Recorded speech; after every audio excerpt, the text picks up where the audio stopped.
కోటీశ్వరులు కావటం అందరికీ సాధ్యం కాదు. కానీ నిజాయితీ పరులు కావటం ప్రతి ఒక్కరికి సాధ్యమే. సుత్తితో ఒక దెబ్బ వేయగానే బండరాయి ముక్కలవదు. దెబ్బ వెనుక దెబ్బ వెయ్యాలి. ఒక ప్రయత్నంలోనే విజయం సిద్ధించదు. ఎడతెగని ప్రయత్నం కావాలి. ఒక్కసారి బట్టలు మాసిపోతే మనిషి ఎక్కడా కూర్చోడానికి అయినా సిద్ధపడతాడు. అలాగే ఒక్కసారి నడత చెడిందంటే ఎలాంటి పనులు చేయటానికైనా సందేహించడు మనిషి. మనం మన ఆలోచనలకు బందీలం. ఆలోచనలను మార్చుకోనిదే దేన్ని మార్చలేం.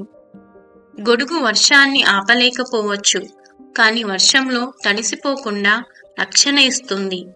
అలాగే ఆత్మవిశ్వాసం విజయాన్ని తెచ్చిపెట్టలేకపోవచ్చు, కానీ విజయ పదంలో ఎదురయ్యే అవరోధాలను అధిగమించగల శక్తిని ఇస్తుంది. బలవంతుడికి బలహీనుడికి మధ్య జరిగే ఘర్షణలో ప్రేక్షక పాత్ర వహించడం అంటే తటస్థంగా ఉన్నట్లు కాదు, బలవంతుడి పక్షం వహించినట్లు. అతి నిద్ర, బద్ధకం, భయం, కోపం, నిరాశావాదం ఈ 5 అతిపెద్ద చెడ్డ గుణాలు.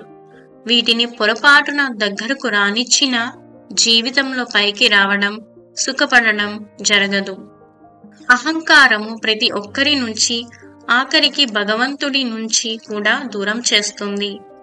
ఉపాయాన్ని ఆలోచించేటప్పుడే రాగల అపాయాన్ని కూడా అంచనా వేయాలి.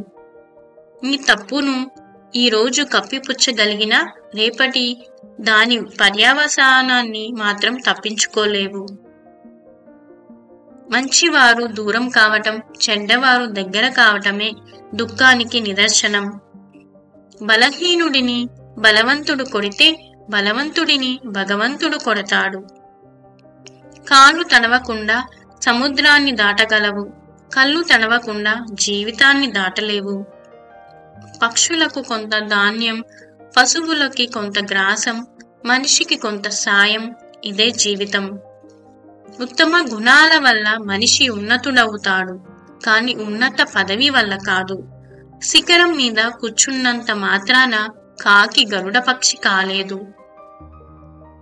తలపై మోసే భారాన్ని ఇతరులు కొంత పంచుకుంటే బాధ తగ్గుతుంది, కాని ఆకలి బాధను, అజ్ఞాన బాధను ఎవరికి వారి తగ్గించుకోవాలి.